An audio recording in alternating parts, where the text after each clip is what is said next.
are 2 cents. With Oscar.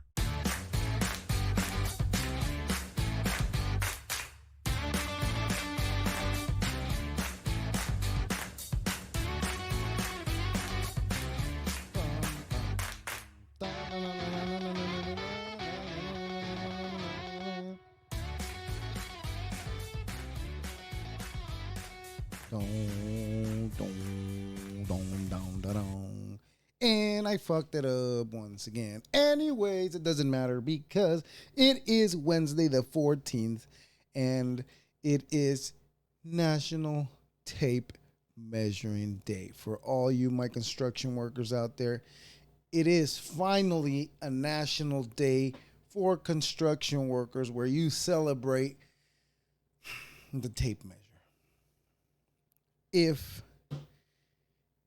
I don't know what to say. It's baffling how many national days we can find. How come we can't put them all in the calendar, right? It would make a lot more sense, and then everybody would know exactly what day it is instead of trying to guess what national day are we celebrating today. That's the real question, right? What national days? I don't know, but I'm here to tell you that it is National Day Tape Measure Day. And if you're a beach goer and a beach lover, today it is National Shark Awareness Day. Is it Shark Week? I don't even know. But the weather is, California is known to have fair weather. And I really messed this one up, didn't I? I did. I'm going to run that way in a second and get my shit.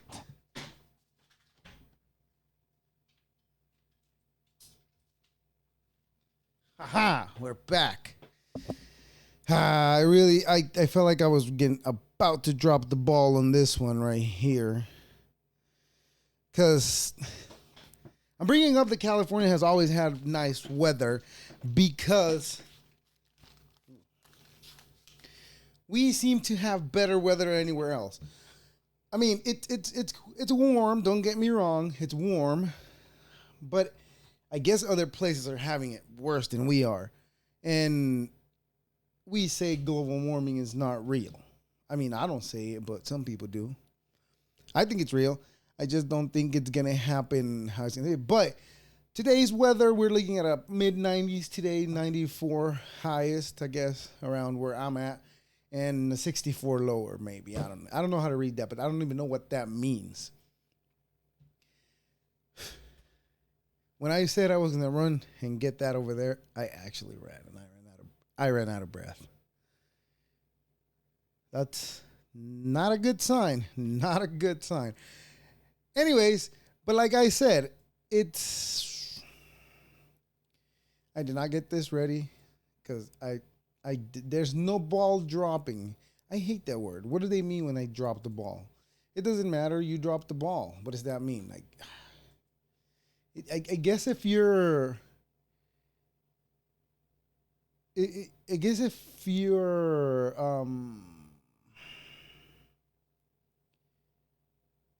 well, first of all, before we go there, I want to say thanks to everybody that has downloaded this and that has listened to me talk in my learning process and getting comfortable talking to this. I want to thank the 1,500 downloads that I've had so far. It's been great. It's been awesome. I really appreciate it. It has been a learning experience for me. I have learned. It's not like I didn't know how to talk in front of. I mean, I know how to talk in front of people, but I don't know how to talk in this. I see, but that's even a lie because I took acting classes when I was younger, but I didn't. I know I didn't learn anything from there. And one second, this is just say.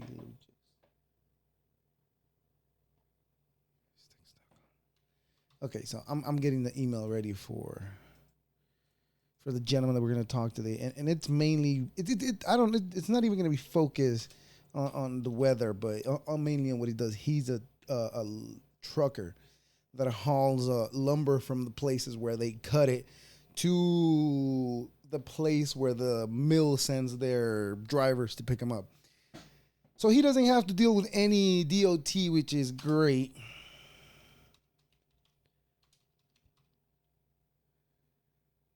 But anyways, so California has great weather. The weather here is always pleasant. Now, every summer for the last couple of years, I've been sitting here and watching how things get in other states. Other states seem to be going crazy with rain at a weather of 100 degrees. To me, it makes no sense. But I mean, the only sense that it makes would be that it's global warming. But other than that, I don't see why it should be raining when it's 100 degrees. But I don't understand anything about meteorologist. That's the right word. I don't even know what the right word is. But I don't know anything about the weather other than it's hot today or it's cold. But like this morning, this is what I'm saying. That California has great weather. California weather is so great that when it's like in between, is it spring or fall? Yeah, spring. In between spring and fall, you get three weathers. You get three different seasons in a day. So usually in the morning it's cold. You need a jacket, and it's cold. This is during the fall. Is what I'm talking about. And like around 10, 11ish, that jacket's got to come off because you're already sweating, and we can't have that. And around 6, it gets cold again. So you have two different type of weathers in the same day. And yeah, but California weather is lovely, fortunately. Like I said, it is hot as shit. It's not even hot as shit right now because it's only 88 degrees, but it does feel hot. I guess we need that weather, the feel like weather like Florida has, right? I guess. I don't know what they have out there. But without further ado, I bring to you Chace Barber. He is a truck driver that delivers lumber from the place where they cut it to the place where the mill sends their drivers to pick. So let's give him a second. Have him join us. Oh. Gotta do a podcast here. It's quick, Eric. Paint guns already, though. Yeah. Paint guns already. Everything's ready. I just got to do the podcast. I'll be back real quick. Okay, how long? Oh, no. How long? There you go. How's it going, Chace? Chace, correct? Good. Sorry about that. No worries. I'm going to let you introduce yourself. Tell us who you are, what you do, and what's going on. Okay.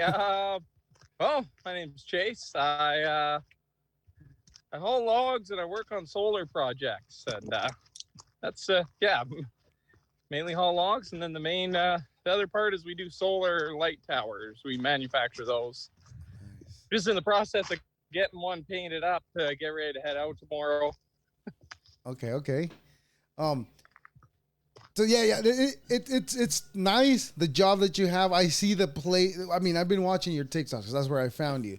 And mainly what I wanted to talk to you about was the TikTok that you posted about the heat wave and the weather and all that jazz. Oh yeah. Yeah. But before we get into that, just a little bit about me. I have no knowledge of what it takes to be a truck driver other than my mom's a truck driver. She drives trucks, but I have no knowledge of on what it takes to do that. You know, I just know I just see the struggle that she went to when she was learning. And but looking at what you do is a little bit more different because you're driving around cliffs. Yeah, yeah, yeah. We drive down the side of cliffs, up some pretty nasty hills. Like a lot of highway drivers, they get nervous when they're at like 9-10% grades, and we're going down like 36% grades. Steep. Yeah, I had the one hill, and it was a 26-30%, but you come down it, and then it's got a bunch of corners you got to slow down to like 3-5 miles an hour to make it around the corner. And off the other side is about 400 feet straight down, and it's just rock wall that's been blasted in. You come down the side of that, so Yeah. it's a little. It seems like it'll be eerie, especially when it's all snowed out, and your only guide are those markers that they put, right? Yeah, that's on the government highway. On the logging road, you don't even have Oh, that. oh, so then what do you guide yourself with? Just knowing the road, or? Well, the road's steep enough that you can just see where the snow goes off the Oh, edge. okay. So just don't get close to where it drops off. Yeah. Essentially, don't get close to where it drops off. But it's not going off the drop part that you got to worry about. It's a lot of people worried about going over the cliff and going down the cliff, but it's more so the cliff coming down on you. Like where you go to, there's avalanche paths, and you have to call in with the radio, and you gotta call in.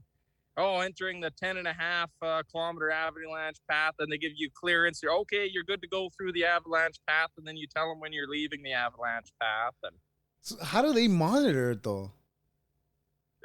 just on the radio, like you just call in on the radio. No, like, but I thought you meant like there was somebody like they would tell you, okay, it's safe to go through right now or something like No, that. they just let you know where they're going through, so they know where to find the body at the end. Oh, okay. Not, I'm over here thinking that there's somebody in an office watching or something, but no, you're saying other truckers. yeah, you're letting the other truckers know where you're at, so if Oh, you get okay. wiped out, they know where to go find you. Oh, okay, yeah, that makes more sense. That's why I was confused. I was like, wait, how are they tracking it? But okay, that makes more sense. It's you guys doing the job for yourselves. Yeah. The government does go out and they assess avalanche conditions for the day and for the week. They'll go out and they know how the snow pack layers melt and when it's stable and when it's not. So they let you know when you can go through. And Right. Yeah. See, for my job requires a lot, not as much driving as your job requires, but what I enjoy the most about it is the sunrise. Back in November, I got sick with the COVID and that good jazz that was. Yeah, so I had to stop working for a month, and that was the main thing that I missed the most. It was just the sunrise, and I had the thought. I had the thought of just grab the car and go for a drive. You don't even have to talk to anybody. Just you're in your car and go out for the drive and watch the sunrise. But I'm not gonna do that. I never convinced myself to do it. So I kept thinking to myself, wow, I've never thought I would say this, but I miss my job. But there's only one reason why I miss my job, and it's because of the sunrise. yeah. Yeah, that's one of the main reasons I like driving truck. The scenery. I love the scenery. Like the sunrises, the sunsets, the views over the mountains. And where we're out, there's the closest town to us is 2 hours away, and that town has a population of 32. 32 people live in the town, and then the next town's 2 hours away. So you got to go 5 hours just to get to a town of like 3,000, 4,000 people. So it's what I love is that it's driving where nobody else is. Like there's no one else out there. You never see another human being. It's just I see more bears in a day and more deer in a day than I see people. So I love that. I bet you that keeps you calm, right? Because they're more dangerous than people. Well, I guess people could be dangerous, but you're out of people's ways. You're mainly in nature's way. You're out there, but that's awesome that you get to see that. Yeah. I've seen last week. I've seen 3 grizzly bears, 5 black bears, and about 20-30 deer, and 1 moose. Wow, how big are moose? I mean, I've only seen videos. I haven't had the chance or the luck of seeing one. I mean, could it be bad luck to see one in person? No, most are good luck as long as you don't see them with the car at high speeds. I'm just saying Most because are. they could trample me or something. That's why I'm saying maybe the bad luck of that. You've seen a horse, eh? Moose are bigger than a horse. Oh, yeah, I figure. Yeah, I've only Yeah, seen videos, like I said, but I haven't seen one in person. it never does it justice in a video. Okay, I figure. You know, I was gonna ask you. You said you work close to a town where there is only a population of 32 people. I Yeah. ask myself, what would drive somebody to say, I want to live in a town with 32 people only? To me, that's You know what? crazy. A lot of people think it's crazy, but I think it's the way I'm thinking about buying a house out there myself. Is Okay, maybe you you know can walk what? me. There's always lots of Of work course, for a guy when you're in that town because like there's not a lot of people out there willing to do anything. So there's work if you need it. that's true. And nowadays with everyone's got internet's basically everywhere. It's not like you're remote living in like the 1970s and 60s. You've got internet. Everyone does their shopping off of Amazon and online anyways. You can get everything you need delivered to that place the same as any other place. But you know your neighbors. Like there's no RCMP, no police station in town. Nobody locks their doors. Like all the keys in that town are in the ignition of almost every car you see. There's no crime. That seems Like scary you to live in me. an area with absolutely no crime. There's nobody hassling you, no traffic on your way to work. The wages in that town are really high. Like we make about $1,200 a day to work there. Wow. So no traffic, no neighbors, no Karens. Everything is there's no big businesses, no chains. Everything's small and local. Like there's just such a nice feeling to it.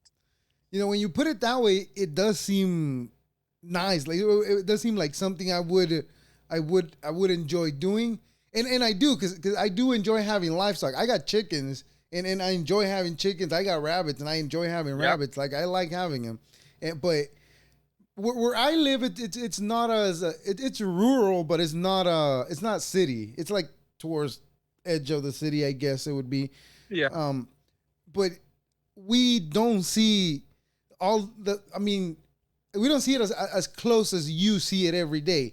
Because my work requires me to stay in the city, right? Like I said, but yours requires you to be out there where it's nice and all green and lush. So, how does that make you feel like on a daily basis? I bet you makes you feel happy all the time, right? Seeing all that nature. Just stay happy. You know what?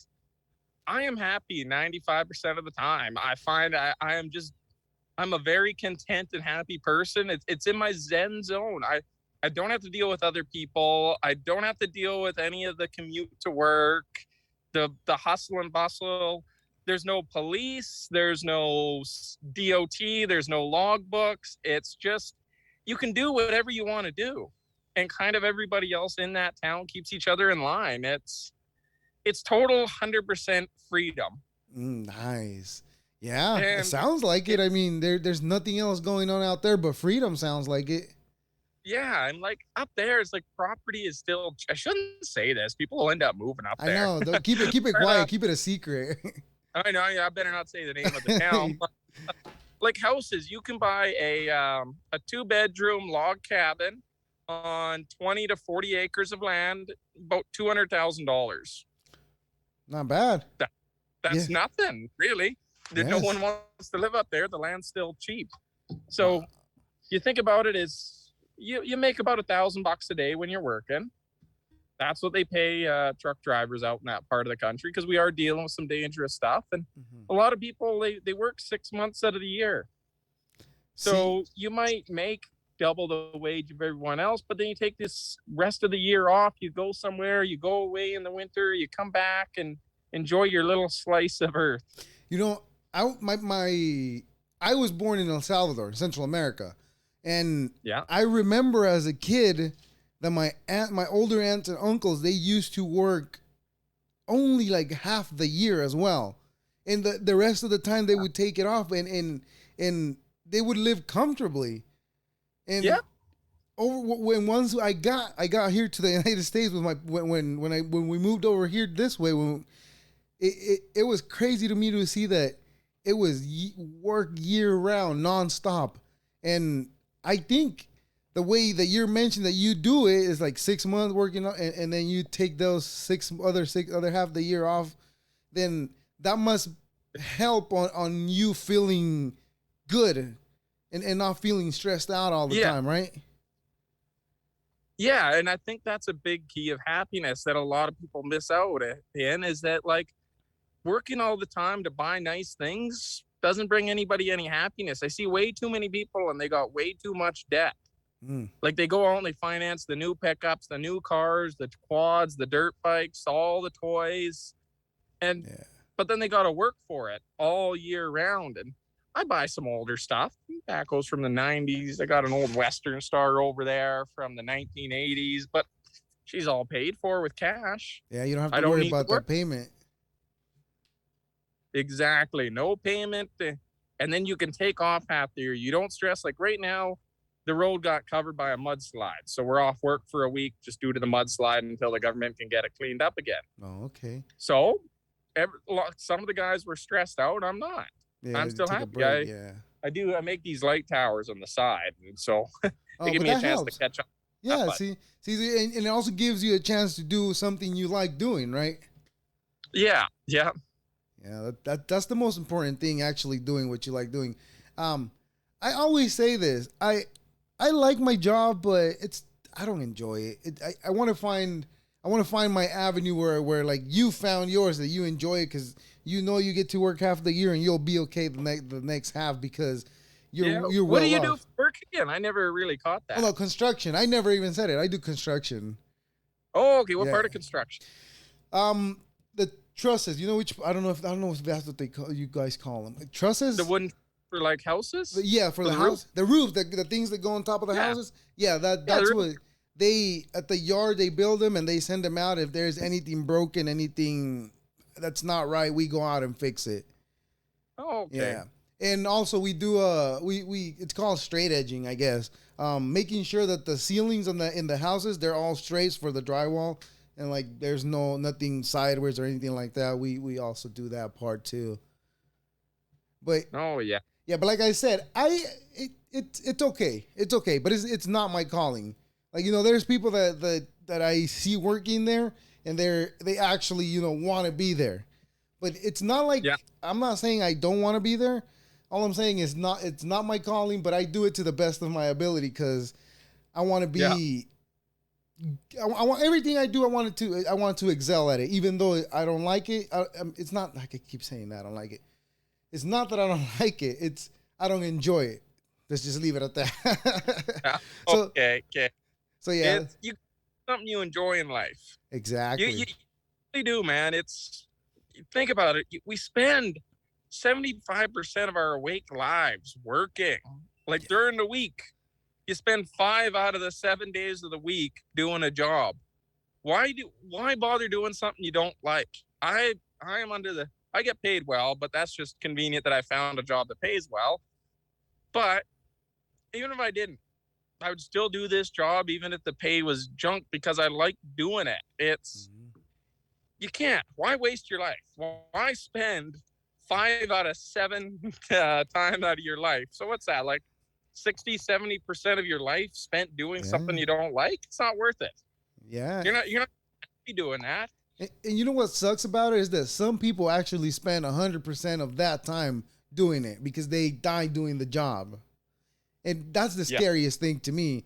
Like, I don't want to go. I mean, it's a rough subject to talk about, but accidents do happen in the workplace, and I've been lucky enough to where I have not seen or experienced anything like that.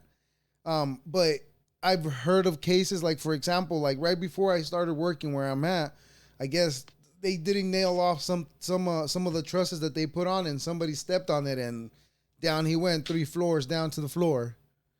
So I get and the gentleman shattered his ankles, both his ankles, and I guess they had him in the hospital and they didn't do a surgery, so they healed up all messed up, so they had to re-break him to fix him again. And this has been about and it's been about 3 years or so, and he's still hasn't recuperated from that. he fell 3 stories. He's lucky he's not dead. Yeah, but I mean, I guess he went straight down feet first, so so it's air quotes lucky, but not so lucky, I guess. But Yeah. That's one of the reasons why, like, I really don't want to stay there, because I know accidents happen, and for the most part, you could be as safe as you can, but freak accidents happen, and we all know this. Well, I always ask, one of the questions I ask every single host on my podcast is, what would you do for work if you're not doing what you're doing now? If you could do any job in the world, what would you do? I got to ask you that question. Ooh, that's a hard. You're gonna put me on the spot right here on my own podcast. Huh? Oh man, I appreciate it. See, now I'm uncomfortable. I don't even know where to look now, because I've never asked myself that. I do know that since I started doing this, I feel like I've gotten better since I started, and I enjoy this. And like having conversations with you, like I've never even met you, and I like what you do. And there was a video of you that caught my attention, but it was mainly that I wanted to talk to you about, but we haven't even touched it, because I'm more excited to know about your job, because it's a little bit more exciting, I mean, yeah. But what I would enjoy is something. I've learned a lot about editing, more than what I knew before, I should say, because I haven't learned everything. There's still a lot to learn. I've learned some about editing videos and editing audio. And if I could get paid for this and quit my job, I definitely would do it 100%. Back in the days when I was younger, I would think about radio, but I never pursued it. I never ever pursued it, because, alcohol and weed came my way, and I was like, all right, this is more fun than actually trying to pursue something. until I hit about 30, and I was like, oh man, what did I do? What am I doing now? I got to find something to do. We've all been there. Yeah. And here we are today, but it wouldn't, something with production. I would enjoy that, definitely. Doing audio, kind of the production. Yeah, production, whether it be audio or video. Yeah. No, man, that's a good answer there. Yeah, but you did put me in the spot. Yeah, so what stops you from going out and doing it? Well, I've talked about this before by myself, that I'm the biggest procrastinator you'll probably ever meet. If I can find an excuse, I will use it. Oh, yeah. I do the same. I do. Damn. You know what I found out when we're starting my own business? The biggest fucking help to me was finding a good partner. Because if it's just me I'm letting down, I'll be lazy as fuck. I'll sleep in till 9, 10, have coffee till 11. Yeah. But I got a business partner, Eric. Oh, okay. And every day, you got to get up and you got to get to work on time, because if I don't, I'm going to be letting down my business partner, and he's like my job, and he comes to work, because if he doesn't, he's going to be letting me down. Right. So I've always said something like that. Like, if you're starting out a project of some kind, find a good partner. It makes all the difference to get that motivation, because anybody can procrastinate and let yourself down, but you can't let a partner down. Yeah. You know what? When I started the podcast back in 2019 in December, I started it by myself. And then I kind of convinced my buddy to do it with me. And I say convinced because I kind of had to beg him. And I knew it wasn't his calling. But I'm glad he joined me for over maybe about 100 episodes. He joined me, and the way I saw it and the way he would approach it, it was like, oh, this is what I got to do now, and I got to show up, and I don't really want to do it, but I'll go because I told you I'm going to be there. So that's how at least how I was feeling that it was, and he says it's not, but like I keep saying, because that's the way it seemed to me. But he said that it was me not having patience. But my patience is not there when we agreed to be at a certain place at a certain time. Don't come at me that you're 30 minutes late. It's like, either let me know an hour ahead that you're going to be 30 minutes late, and it'll be okay. But to me, punctuality is it's key. Yeah. like I just told you, I'm a procrastinator. I know that if I can find an excuse, I'll use it. And Yeah. I hate when people do that to me. So that's why I say with myself is enough procrastination. And that's why I had to cut it with my partner, with him, because I felt like I felt being dragged because it wasn't his calling, and it is something that I'm trying to pursue, and I wanted both of us to be in the same page, but it didn't seem to be that way. So that's why now I'm just again by myself. But I'm gonna keep running until I come up with my partner. Like you found your partner, I'm gonna keep doing it till I come up with my own partner, and maybe my partner will hold me accountable for me to stop being lazy. Yeah. Yeah. You never know where you're going to find that partner. So Yeah, I got really Eric that we share the same passion. So it's great. Yeah, it's great when you do find somebody that aligns with your passion, because it makes it a lot easier, like you said. yeah. You Accountability. know where I met mine? Line up to get coffee. He was Sweet. he was making coffee. He was working at Tim Hortons serving coffee, but not that busy. And sitting there to get coffee, and he recognized me from around town. I just started bullshitting, and we started talking about different interests or something like that. And I said, hey, at the end of the day, like within the next day, I'm like, hey, do you want to partner up on a business? He says, Nice. yeah, absolutely. And that started it right there. That's all it took, was getting a coffee and running into the right guy. And ever since, you guys have been great. Yeah, 5 years now. And Nice. See, you just never know where you're gonna meet, like somebody that's gonna change you in your life. You just never know. But and that's also my problem too. Like you see me right now, and I'm telling you, this is what I like to do. But when I'm outside in the street, like you won't see me talking to people. I'm not very talkative, but this is neither am I. this is like doing. Is that Eric that was weird? talkative. Is that weird or what? Yeah, it is. TikTok, social media, no problem. This I can talk all day. If I'm out in public, I'm like, no, I'm probably knowing someone if I'm talking to them. Exactly. That's me too. I just don't want somebody to be like, oh man, you're annoying. Shut up. Keep quiet already. You're already talking. But it's not even that. Sometimes I just don't have anything to say. And I know when I do this is for like entertainment value. So maybe that's why.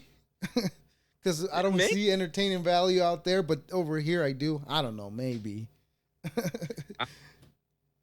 To be honest, that's why that's one of the reasons I always ask that question. What would you be your dream job if you wanted to do for work? Like, those are the questions you got to ask. And then when you meet somebody that says that they'd love to do production thing, then you got to be like, ha ha ha, I found you. There you go. I just want one person to be like, you know what? I'd love to do some high grade logging. Some what? I'm sorry. Like, okay, I found the right partner. Some what? I'm sorry. Some logging. Oh, okay, yeah. See, but that's for that. You must be like a rough dude though, because I mean, to be working as a logger, it seems like a tough job. Well, I am not a rough dude at all. God, no. I became a truck driver because I'm not a rough dude. Like, I sit in an air conditioned cab, the log loader loads me, I listen to music all day. I'm not a tough guy. I mean, like, I don't have a sense of fear. I can look down at the hill and be like, "Oh, that's a long way down," but like, I'm not tough. Dear God, I've never even been in a fight in my life. Me too. I mean, well, maybe when I was about 13, maybe I just threw a punch and that was it. But I'm not proud of it. But I gave the kid a black eye. But he was trying to steal my Yu-Gi-Oh cards. Could have let him get away with that. Oh. Yeah. But yeah, like I said, it for me, I find it myself weird that I want to pursue this, and I'm not very talkative outside of this, but it is what it is. I'm gonna keep pursuing it. Hopefully, later in the future, I become more talkative with people. Yeah. Yeah. What's the weather like for you right now out there? Goddamn hot as balls. Like, there's no other. Like, at least it's cooler than last week, but the week or so before, it got up to 50 degrees. Celsius. Oh, you're American, so that's like 120. I think it got up to 123 degrees Fahrenheit. Okay, see, but 50 degrees doesn't sound as scary as 122 degrees. That sounds more scary if you say 122 degrees. So, they have to instill a little bit of fear in us so we get our shit together, apparently. But that's not what we're here to talk about. But it is, so 50 degrees, 122. That's crazy. I wonder. This town in Canada got hotter than the maximum temperature any town in Nevada had ever hit. Arizona beat us by 3 degrees Fahrenheit in Death Valley, but Death Valley only beat us by 3 degrees, and we're in Canada. That gives you an idea of the heat we had. Well, Death Valley is in California. Yeah, okay. There's a place in Nevada. No, Arizona. There's a place in Arizona that beat us by and a town and then a random temperature in Death Valley both beat us. Oh, okay. I can see it in Death Valley. What's the normal weather like there around this time of the year? What's normal? Normal, about 25 degrees. I don't know what that is in American, but I'll find out for you. I figure like 75-ish. I think 23 around 10. Yeah, I think it's about 65 to 70. Oh, you said 25, right? That's the normal? Yeah. Okay, let's see. Give me one second. I'm pretty sure it's around. Exactly. See, I was close. 73.40 it says. Oh, I was fairly close. I said 75. Yeah, but that's a big difference. Yeah, that's quite hot. Now, I heard something a couple of months back that since it's getting hotter up there and even the glaciers are melting and all that. This is about polar bears. They're saying that polar bears are coming down lower and they're mating with grizzly bears, so they're making a completely different breed of bears. I don't know if you would have any knowledge of that because you see bears almost every day. Yeah.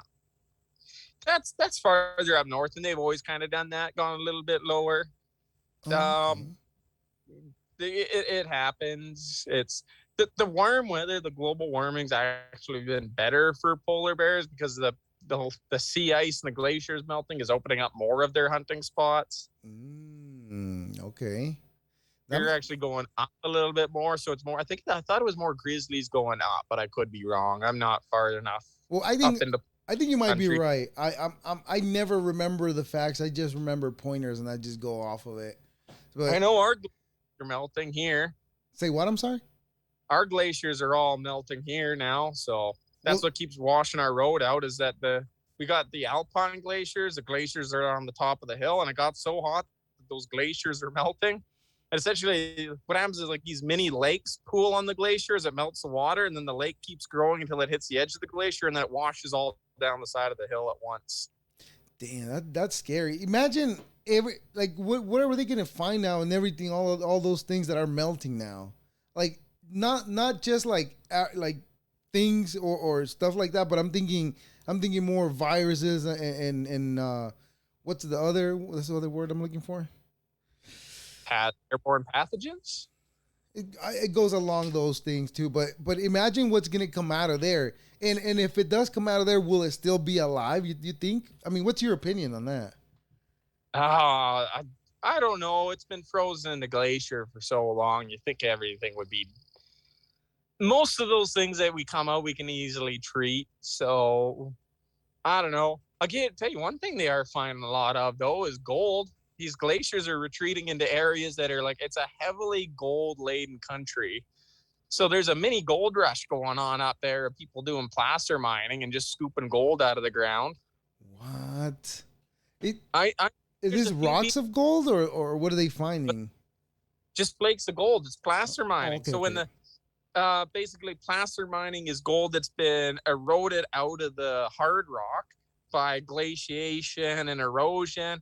And then that sweeps it down into the creeks and streams and deposits it. So if you can get into these areas where the glacier's been depositing from heavily gold, which this entire area is that there's a lot of gold. So I know there's people out there with sluice boxes and little claims and all that. And they seem to be doing pretty good for themselves, just looking for gold up there. Right. Well, I guess that's an upside to all that, but in the bigger picture, it's not really that great for everything, right? That all. Oh no, no, definitely a bad time. It's not good. Yeah. Well, 122 degrees, you could pretty much cook an egg outside, can't you? Oh yeah, yeah. A lot of people died from that one. That's for sure. You guys had that weather for 3 days in a row. Yeah, yeah. What were the public officials like advising people to do for because of that there? Stay cool. That was about it. Uh, Drink water. Try and find some air conditioning. what Don't about power? die. What about right? I mean, what else can they tell you, right? What about power outages? Did you guys deal with power outages? Only when the forest fires came through. But yeah, we didn't have a lot of power outages. No, you guys are good on the grid. Like we have issues over here sometimes when it gets too hot. Like everything starts shutting off. Yeah, we have a lot of excess power up here though. The big issue down there is when it gets too hot is you guys run low on power because all the AC units suck up the power. Hmm. But we're actually a net exporter on power up here. Like we've got so many hydro dams, and Oh, yeah, kind of that helps. that That we does. export the state. So when our load goes up because everyone's firing up their ACs and air conditioners, we just ship less to the U.S., which Mm. probably makes your guys' problem worse. But I don't know. That's our problem down here. Don't worry about it.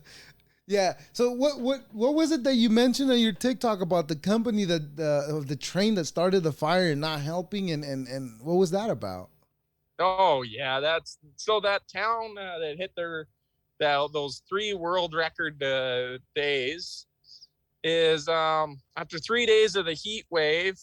On the fourth day of that heat wave, the entire town burnt down in the course of an hour. So basically, a CN freight train went through town laying, and it's metal wheels on metal tracks. So sometimes those leave sparks, and Right. I guess that caught the shrubbery on fire. You could see the train going through town, like leaving sparks and flames, and the flames, because everything's so dry, it just raced up the hill. And within an hour and a half of that train going through town, the entire town was burnt down. Not good. I think like 5 buildings, 6 buildings were left standing. Is this the town you mentioned earlier that has like 32 people? No, no, no. Uh, This is a bigger This is a town with big. like Oh, okay, three okay. thousand. So 3,000 people town completely burnt down in an hour and a half. Like no houses left behind at all. No, there's no businesses, no police station, no hospital. 5 buildings left out of the entire town. And who's gonna help with that? I mean, because I'm pretty sure like it's a tough thing to lose a house to a fire, but to lose a whole community. That's what I was getting so damn pissed off on that TikTok. Because you know what? It's absolutely bullshit because you see a lot of these things GoFundMe, and I don't have anything against the GoFundMes, but goddamn, GoFundMe's is for little individual problems and all that. And these people were relying on it because imagine you don't even have time to grab your wallet when all of a sudden you look up and there's flames in your living room. They Yeah. tried to hightail it out of there, and like the government didn't really do much. Like they're not setting up hotels, and they're like, here's donation areas where you can drop off supplies for these people. And like CN, the company that did it, fucking didn't help at all. I had friends that lost their houses, and they got not even a word from CN. CN says, well, we are currently investigating the fire. Well, that's good that you're investigating the fucking fire, but everyone's houses currently need help. It's not something Yeah. to settle 5 years in court. How about you do something? You're running through this town. You burn it down. You have to replace it. Yeah, that should be what they should be looking at. Like, okay, Well, why don't they get hotels? So you're talking about 2,000 people. I get that average family. Let's say 3 people. That's 600, 700 hotel rooms you got to get. But CN's $1 billion company. They get hundreds and hundreds of hotel rooms a night for their crews as a matter of course. yeah, Why aren't they paying the hotel rooms? And I don't give a shit. They're like, well, it might not have been from us. Well, they have video footage that everyone posted of the train going through leaving sparks. So like, what even else if could it's it be? slightly likely that it's you, why not do it? It's still your responsibility. You're still gonna go through there, right? And you got to remember, this town with 3,000 people doesn't have a full-time fire department. It's an on-call fire department. So you get a fire, you got to call people up, and they got to go hop down to the police station for leave their jobs, fire up the fire truck, wait for the other people to get out of work and come over. And like, where's CN's? Why are they running in this heat? Any other company, you know, you have to have a spark watch, and you shut down. Like, they shut the loggers down due to it's too hot to work in the bush. You might cause a forest fire. So certain logging around here got shut down. Right. So why isn't the same issue with the train, right? Yeah. Why didn't they have a fire patrol near town? Whereas the CN has their own police force. They have an actual police force, and they have CN police cars going around to make sure nobody deals with their trains. But where's the CN fire department? You know what's crazy? Like, okay, you have all these people that had like, it wasn't their fault. It happened. It burned them down, and they had to go out of their way to make their own GoFundMe accounts for them to get help. But you have a church in Paris, and it burned down, and overnight you had a bunch of millionaires donating billions of money. I don't even know how much money they made. Millions of money. They made millions of money in it, right? Overnight. It's like in total donations. See what I mean? So people are able to do it. There is no reward in helping all those people for them, because the reward that they could possibly be getting from the church, from donating money to the church, is air quotes salvation, right? That's what they say. That's why they do it. But it's crazy to me to see that they have money for organizations that have money to fix their own problems, but they don't have money to help people that don't have the money. And it was pretty much their fault. That to me seems crazy. And, you know, maybe that's why I'll never be rich, because I don't understand it. No, I don't get it either. And I think it's bullshit that, like, in times of, like, you know, mass disasters, forest fires, mass flooding, that it's even relying on people. Most people are getting by paycheck to paycheck nowadays. Mm-hmm. They don't have money to help everyone else out. You got corporations during COVID, and they're posting record fucking profits, through the roof profits. And yet, okay, well, why don't we just tax those people as a disaster tax that we could collect and then distribute to these communities in need, so that the government should be covering hotels. These big companies damage should be paying the money to cover the hotel costs and the relocation costs. Right. Jeff Bezos became the first trillionaire in the middle of a pandemic.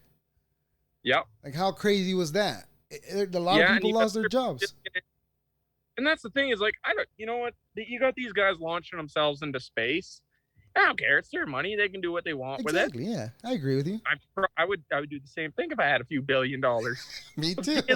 Who wouldn't, right? I'll tell all these flat earthers it's not flat. It only looks flat because you're looking at it down. You're looking at a circle down, and we don't have 4D vision. We only have 3D vision, right? Yeah. Anyways, but that's not the point. We're not talking about flat earthers right now. But yeah, I don't understand. Like what do these people have? No feelings? Do they don't have compassion?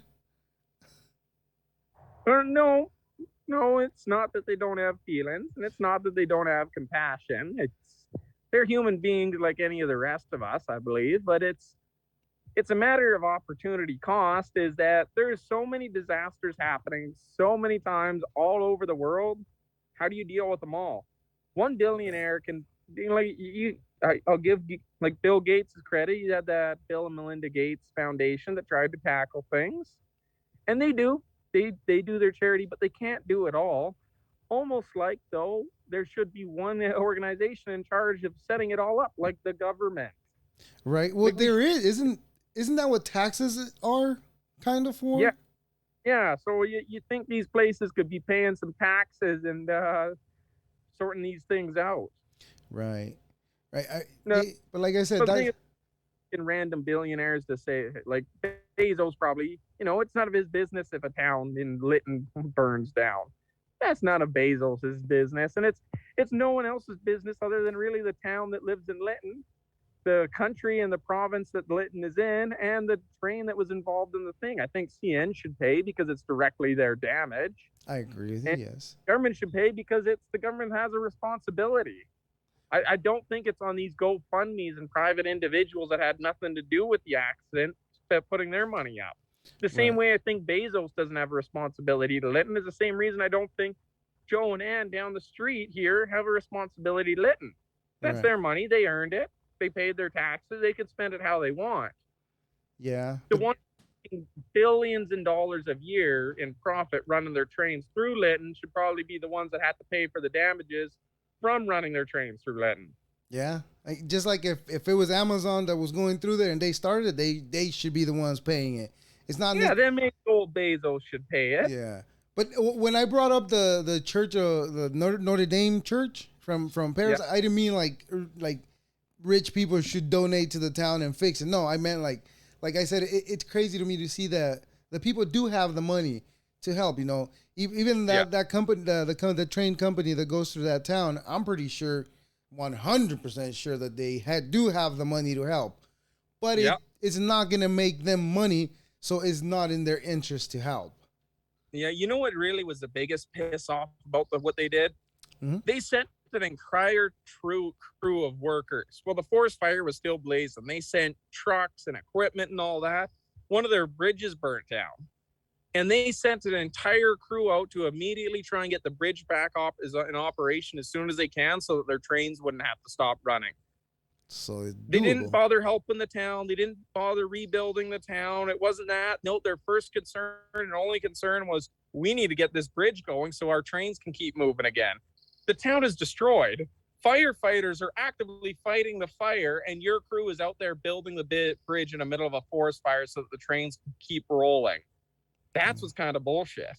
Yeah. It's again, like you said, it's only their personal interest. It's not. Yeah. It's not in the people's interest. Pass it off of, this is the main rail line for all of Canada to get to the Pacific Ocean and China. Everything coming in from China uses this one rail line, which is true. There's only the one rail line that connects the rest of Canada through the mountains. Okay, you had to get that for national thing, but as far as I'm concerned, the government should be putting in a disaster tax on something like, hey, until all the houses are rebuilt, that profit from that train should go to the town. As far as I'm concerned, if you burnt down a town, you shouldn't be making any profit until that town is fixed. Yeah, I agree with you. I wonder what's really going to end up happening if these poor people are going to end up doing their own repairs or they'll be compensated. Because the appropriate thing to me is these people need to be at least compensated for for the loss. I know you can't bring valuables that had a special meaning to you. I know you can't bring those back, but at least give them somewhere to start. That would be the great thing for them to do. Yeah, something. Definitely. I don't know. I think we're kind of getting screwed over here by these companies a little bit more. And the more and more I see it, like 5-6 years ago, I was really conservative on all this shit. Like, I'm like, oh yeah, well, it's a business and all that. And, don't put it on the taxes. And the more you see it, the more you just see that they're making more and more money and we're getting screwed over more and more, I think. Yeah. Every year they have to make more than what they made last year. And I think that's the problem. It's never enough. There's not a set price that they can make. It's always like, okay, we made 100 this year. Let's go for 200 next year. Legally, look, the CEO of a company has a duty to the shareholders of that company in order to make money and keep the share price up high. Mm-hmm. They have a legal duty. That's their requirement. Their first interest of a CEO of a big company is to look after the interest of the shareholders. I think there should be a simple law. One law that says, you know what, the first duty of any CEO or director of a company should be to the people in the community that they serve. It should be the first duty should be to the country. You look after the people in the country that giving you the right to be in business. The country gives you the right to be in business. Well, your first duty should be to sort of protect the interest of the people in that country and the communities in which you work in. You have a business in a community. Your first interest should be the people in that community. Shareholder value should be second. That, I think, a simple law right there would change the books. Yeah. Yeah, but the thing is, how do we push these people to implement new laws, Like, new laws that Well, make sense and take out the ones that don't make any sense? what about Norway? Norway has a thing where a lot of these big businesses, the government went and bought all the shares. So the government bought a majority of the shares in these big businesses with their taxes. And they said, you're large enough, the government's going to own somebody. And then they appoint somebody to the board of directors to manage the company that looks after the interests of the country. Hey, you want to put a pipeline through it? Oh, okay. Well, we're going to make sure. And then it's nice and easy. The government official can look at these things and say, oh, does this serve the interest of the company? If not, I don't want that CEO or I don't want that decision. Then when the company makes money, a lot of those profits go right directly to Norway. Norway has like enough money from doing this and all in their little wealth fund that they can give everybody in the country $600,000. How is the innovation though? Because I understand that in competition there is innovation. Are they innovating at the same speed as they would say in this part of the world? Well, yeah, they're still a private business, still trying to make profit. Why wouldn't they be innovating? Oh, okay. Makes sense. Market, but they just have, hey, some of this is owned by the government. We got to make sure that you're looking out after our interests. Right. Maybe don't dump all that toxic material in there because that could hurt us a lot more than what it's worth. Yeah, I've heard they have a place in Florida where there's factory actually dumping like green liquid into the water, and to me that's like, how is that even legal? Like it's that even legal? This is the question we should be asking. And that's what I don't get. Where they're like, well, that stifles innovation. That's not innovation. Yeah, that There's nothing definitely is not about dumping waste into the water. Yeah, that's just being waste. Like, I don't know. I think it's actually reversing everything because you're just damaging it worse. You're just making it worse for everybody. And, that's another thing I don't understand with these people. And I say these people because they run the world pretty much, I guess. But yeah, but I don't understand how they don't think that they themselves are here too. It's not just us. Like you're almost drinking the same water we drink. You walk the same roads and drive the same roads we drive. Why aren't you taking care of this for the future of your family? They don't walk the same roads we walk. They don't drive the same roads we drive. That's the issue. They live in much different neighborhoods with much different levels of. I meant to say air. We breathe the same air. I meant to say, okay, because we're in the same space. I mean, like you breathe this air, and you're ruining the same air we breathe.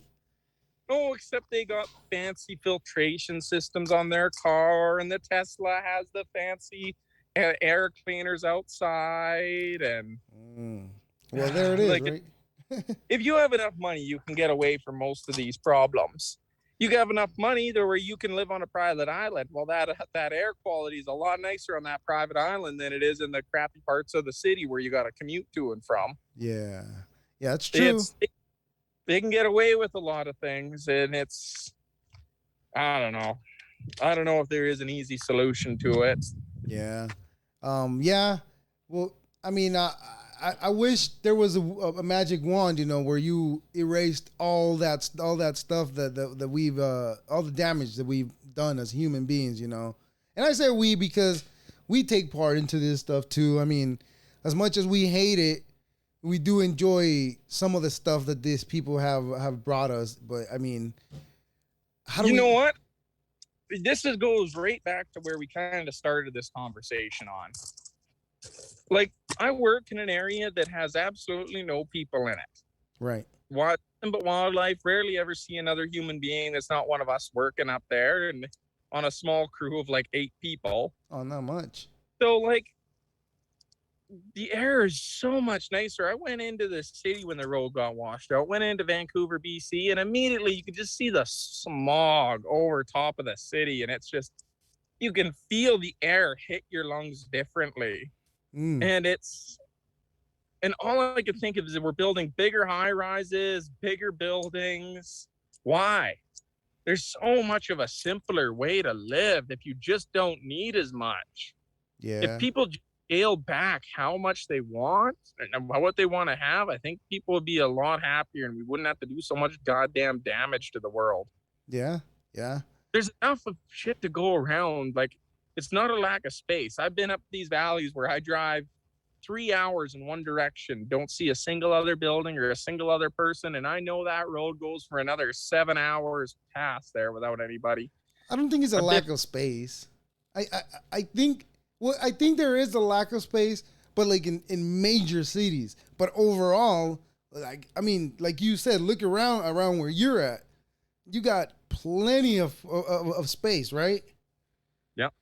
Yeah. And it's why do we need to pack ourselves into cities? I don't think people are naturally happy in cities. You go into a city, you know what I tell you, those people in Goldbridge, a million times happier than anybody I've seen in when I was in Vancouver. They're just cheerful. They're just happy in life. They got what they need. They're content. The city, it seems to be who's got the flashier car and all these things. And they're wearing these fancy clothes. Well, dear God, the owner of the restaurant in town, and when we hit that heat wave, he came out of the back room of his restaurant wearing nothing but flip-flops and tidy whities, and that was it. He didn't need a damn shirt on because it was hot. And nobody in town blinked an eye at him. His old Pete's sitting there with his stomach out, walking in his underwear through the restaurant. Hey, that expensive shirt doesn't keep you cool, huh? It doesn't. The expensive shirt don't keep you cool. The expensive truck doesn't keep you happy. And it's, I don't know. I think there's a hell of a lot simpler way of life out here. If people would, I don't know, stop being slaves to their own debt and desires for stupid things they don't need. Definitely 100%. You're right, Chace. And I think that goes all the way up to that corporate level on these companies where they got to increase. You don't need that share price to be that tall. You don't need 3 to 10% growth every year. You don't need 8% annual growth every single year when you're running a company. Fuck, just be a little bit happier with what you got. Yeah. Yeah, but you know what? What you're saying, it does resonate a lot with me. But there's people out there that will look at you and be like, well, that's poor people talk. You know, because they have that mindset of the more I have, the better I am. And, you know, maybe you and I understand that that's not the right way to do it. But there has been something that these people have been taught to think that that's the right way to be. But you and I, we both know it's not. And hopefully these people do get their shit together. Yeah, you know what? Hopefully they're just happy. That's what it comes down to at the end of the day. Does having all that more really make them happy? From what I've seen, no. Right. Most of the time, they're absolutely goddamn miserable because all they do is work and buy shit. Yeah. But they think that's going to make them successful. But is the success going to make them happy, or is it just going to want to make more? And it's almost it's more of a mental illness than success. You get stuck in a hamster wheel, right? And don't get me wrong, there's a difference between being poor and in poverty. I've been broke before a few times, and that sucks. That generally makes someone unhappy. But there's a difference between having, a 10-year-old pickup truck that you bought with cash and a brand new $120,000 Longhorn Laramie. Right. And happy levels of being poor people talk. What is really poor? Yeah, I agree. Because you know what? I made a TikTok a couple of months back saying that, I forgot, but it was along the lines of back in the days, even poor people used to eat farm-to-table food, and it wasn't expensive. Like, it was just go grab the chicken from outside, kill it, and eat it. Yep. But nowadays, having the ability to eat farm-to-table, it's gotten expensive. And it's ridiculous that all the genetically modified stuff has become more readily available, which it's good, it prevents people from starving, but at what price? Yep. Yeah, Chace. Chace, this was really fun. I really, really enjoyed my conversation with you, man. I really appreciate it. And I'm so happy that I got to talk to you and I got to see your background, man. It's awesome to know that you have a better sunrise than I get to see. Well, We'll get you out here one day. One day, definitely. I have to see it. I'm sorry. Come out and visit, and I'll show you the valley here. You tell me if what way of life you like. Oh man, I'm already loving it. Right, because like I told you, I like having chickens. I like having the ability to sustain myself rather than having to go to the store. Because eventually that's where I'm trying to get at. Oh, I was gonna ask you this. Did you do any hunting out there? Oh, I like everything about hunting except for the shooting the animal part. I can't do it. Oh, okay. So I love walking around the woods, love hiking, can't shoot the animal. Oh, okay. Not even deer, nothing like that? No. So I bring a buddy and he does the hunting. I just Awesome. take care of the meat. Cool. All right, well, good. Well, that's good. You know, I wanted to do it, but I don't know if like you say, I don't know if I'd be able to get myself to pull the trigger or let go of the arrow or whatever the case is that I'm doing. I don't know if I'll be able to do that. But it's something I would like to experience, you know, to go out there and get my own food. That would be great to know how to do. Yeah. Well, I mean, there's always berries. That there is also that, but you got to know which berries you're grabbing. You can't just grab any. Otherwise, you can end up worse than what you started. No doubt. Well, you know, come up here, explore it. I'll show you around when you want, and Definitely. I'll see if you or not. Hopefully one day it becomes true, Chace. And I appreciate it, man. Thank you very much. Thank you very much for giving me the time of the day. I know I could tell you're a busy man. You're a busy dude, and you got your things that you're working on. So thank you very much for giving me the opportunity to have this conversation with you. Oh, for having me on your podcast. It was great talking with you. Maybe I can put you on mine here soon. Hey, send me an email, and you have my email now. Send me an email, and we'll schedule a day, and we could definitely do that. Sounds good. All right, man. Thank you very much. I appreciate it. Yeah, you too. Have a good one. Well, what did I say? I enjoy conversations with gentlemen that have a different lifestyle than I do. And people like him make it, how do I even express it? It's so exciting to know that I got to talk to somebody that's always out there in the woods moving logs everywhere. And the crazy thing is that he gets to see things that we normally don't. And it's very pleasant to know that he has that ability to view all that. And, you know, it's one thing to know that you can actually see that happening, and another thing to know, experience those sunrise and those sunsets is what I'm talking about. But that being said, I want to thank Chace. Thank you very much for giving me the opportunity and the time of the day. And thank you very much for being a gentleman about it. And I appreciate you, man. Thank you very much. And again, this is our 2 cents. We have a website. I still have to put it in the description. I'll put it today. We have the YouTube channel that does need your subscriptions. It's not much for you, but it means the world to me. So please subscribe to the YouTube channel, and I will be forever will I be thankfully to you. And I appreciate your time. And again, thank you very much. And that's it for today.